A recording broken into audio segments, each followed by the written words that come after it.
Hello hello my wonderful friends आपण मन स्वागत अभिनंदन। देखंतु बिना रिस्क रे किछि हबनी तो रिस्क नबा पड़ो।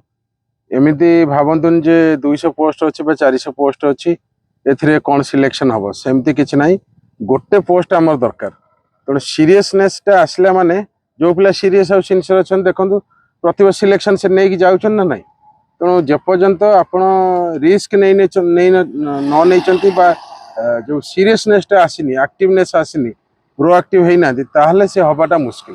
तो रिस्क नेला माने ही से जिन हम बुझे बिना रिस्क रे कौ जिन अचिव हो आज पर्यटन तेणु ओरिड हबार ना मुझे पोस्ट बढ़ सब ठीक हम। तेणु कथा आप रिस्क नहीं पड़ते ये छोटिया रिस्क कैलकुलेटेड रिस्क आम कौन महाकाश जाऊँ ना आम हिमालय को चढ़ुन ओएस एग्जाम आईएएस एग्जाम कौन अच्छे सिलेबस अनुसार पढ़ंतु जहाँ गाइडेंस दरकार स्टडी मटेरियल नहीं आरंभ करूँ। बहुत बहुत अभिनंदन।